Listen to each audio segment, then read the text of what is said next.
The 4th of July of those of us who weren't born here. For many, the 4th of July is a celebration of fireworks, parades, flags, family, and festivities. For me, it is something deeper.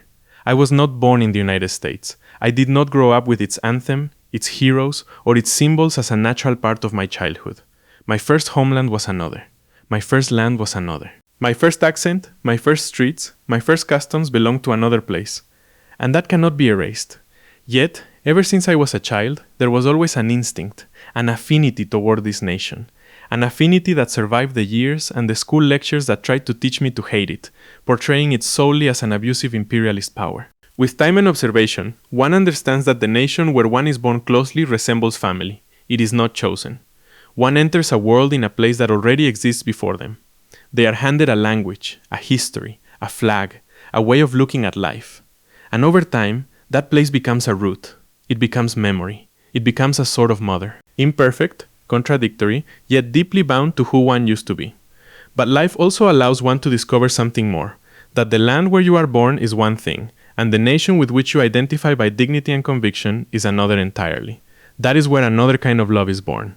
Not a love by accident, not a love by habit, but a love by principles. Because a nation, in its highest sense, is a shared idea. It is a way of understanding freedom, law, responsibility, property, family, human dignity, and the right of every individual to build their own destiny. And that is why there are countries one can love even without being born in them. The United States represents that promise for many, not because it is perfect. No nation is. And attempting to whitewash its historical sepulchre is the easy, dishonest path of those who do not know how to defend a complete idea. The United States has errors, contradictions, wounds, interests, and conflicts. It is an empire, and whoever holds power exercises it. That is an undeniable law of survival in human nature, present in any society and in any era. But if we are objective before history, in that brutal amalgam that is humanity, few powers with such hegemony have been less bloodthirsty, and none has contributed so much to the idea of human freedom. There is a massive difference between a country that possesses the natural flaws of power and a country whose central idea remains great. And the central idea of the United States remains powerful, that the individual matters. That freedom is not a gift from the government, but a natural right. That power must have limits. That the law must stand above whim. That effort can forge paths. That no one should have to ask for permission to dream, work, create, grow, and answer for their own life. That does not exist everywhere. And when you come from the outside, sometimes you see it with greater clarity. Perhaps those born here became so accustomed to these freedoms that they no longer notice their grandeur.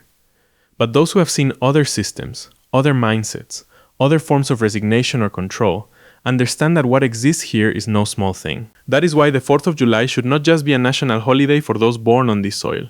It can also be a sacred date for those who recognize what this nation represents to the world. And here, an uncomfortable but necessary idea emerges. Nations should be formed by people who love them for what they represent, not just for what they can receive from them. Ideally, nations would be shaped not by race or origin, but by individuals grouped around the principles they claim to defend. Diversity can enrich a society. That is true.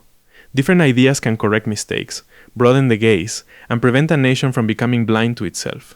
But not every diverse idea builds. There are ideas that do not seek to improve a society, but to destroy its foundations. There is a difference between questioning to correct and attacking to demolish. If someone sincerely believes in an authoritarian system, where the state controls everything, where the individual is reduced before power, and where freedom is sacrificed in the name of a supposed equality, then it would only be fair for that person to live under the real consequences of that idea. Because it makes no sense to enjoy the fruits of a free society while defending the seed of a society that would end that freedom.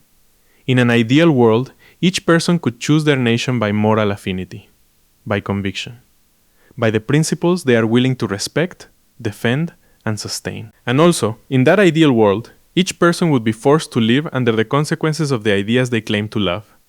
Because ideas are not ornaments. Ideas build or destroy. Ideas liberate or enslave.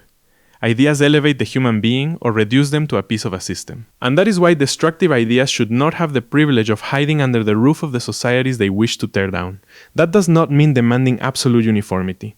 A free nation needs debate. It needs disagreement. It needs citizens capable of arguing without obeying like a herd. A society that accepts no criticism ends up becoming weak, arrogant, or blind. But it also needs clear lines. Because if a nation does not know what principles sustain it, sooner or later any ideology can take its place. That is why I admire the United States. Not out of naivety. Not because I believe everything here is perfect. Not because I think everyone will always see me as a full part of this house. Being a foreigner also means understanding that there are doors that open slowly, glances that doubt, people who do not easily accept those who come from the outside. That is a reality, not a complaint. And in many ways, it is understandable. Every nation has an instinct for self-protection. Every people, every culture, every community fears that what took generations to build could be weakened by those who arrive without understanding it, without respecting it, or worse, wanting to change it from within. That fear is not always hate. Sometimes it is memory. Sometimes it is prudence. Sometimes it is the natural defense of a society that knows its principles did not appear by accident. Because a nation is not only lost when invaded from the outside. It can also be lost when it lets in, without care, ideas that despise everything that made it great.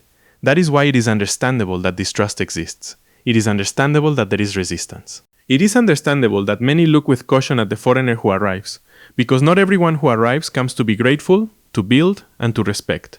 Some arrive wanting to receive the benefits of a society, but without loving the principles that sustain it. And yet, even with those doubts, even with those tensions, even with those doors that do not open easily, the United States has done something extraordinary. It has received people from almost every corner of the world and given them a real opportunity to live under the protection of its laws, its freedoms, and its principles. Not just any nation does that. Many countries talk beautifully about diversity, but few truly tolerate difference when it is right at their doorstep. Many nations celebrate openness in speeches, but in daily life, they make the foreigner feel like they will always be an outsider. There are countries that boast of inclusion but punish the different with silent contempt. There are societies that speak of tolerance, but only tolerate the foreigner as long as they do not inconvenience, as long as they do not stand out, as long as they do not question, as long as they do not truly want to belong. The United States is different. Imperfect, yes. Contradictory, yes. Sometimes harsh, sometimes distrustful, sometimes divided, but different. Because here, more than in almost any other nation, the law can protect the stranger. The individual can rise above their origin, and a person can be judged not only by where they come from, but by what they are willing to build, respect, and defend. That is no small thing. That is one of the reasons why I admire this country. Because even when the United States doubts the foreigner, it remains one of the few nations where the foreigner can find a real opportunity. Even when not everyone accepts them, there is a moral, legal, and cultural structure that allows them to work, rise, prove themselves, contribute, and live with dignity. And that, for someone coming from the outside, holds enormous value. Because one knows that freedom can be lost. One knows that principles can dilute. One knows that nations can also forget their own soul. And sometimes, precisely because one was not born here, they value the privilege of being close to this idea more. Because they did not receive it as a habit, they did not inherit it as scenery, they did not mistake it for something automatic. They saw it from the outside, compared it, understood it. And that is why they respect it. The 4th of July reminds me of that. It reminds me that there was a day when a group of men decided to tell the world that power did not own the human being, that freedom was worth the risk, that a nation could be founded not solely on blood, soil, or heritage, but on principles. How grand the 4th of July is when understood this way, not as a simple celebration, not as a day to watch fireworks without thinking about what they mean, but as a living declaration. An affirmation that the individual has value, that government must have limits, that freedom demands responsibility, that human dignity is not born from the permission of a state, but from a truth prior to power. That is why, to me, the 4th of July is not just an American holiday. It is a date that speaks to the world. It speaks to all those who have lived under systems where the individual does not matter. It speaks to all those who have seen how ideologies can turn freedom into suspicion, merit into guilt, property into sin, and obedience into virtue. It speaks to all those who understand that a free society is not perfect, but it is deeply valuable. A nation founded on freedom needs citizens, born here or adopted by life, who understand that these principles do not maintain themselves. They must be respected. They must be cared for. They must be defended. Because a flag is not honored solely by lifting it. It is honored by understanding what it represents. It is honored by living according to the principles that made it possible.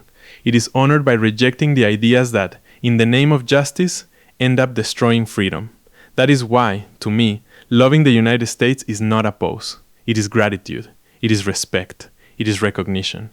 I was not born on this land, but I understand what it represents. And perhaps for that very reason, because I did not receive it as something given, I can look at it with awe. The homeland where one is born marks the origin, but the homeland one chooses out of dignity and conviction reveals the soul. Happy 4th of July. And may God bless the United States, not only for what it has been, but for what it still represents for all those who believe that freedom, responsibility, and human dignity are still worth it.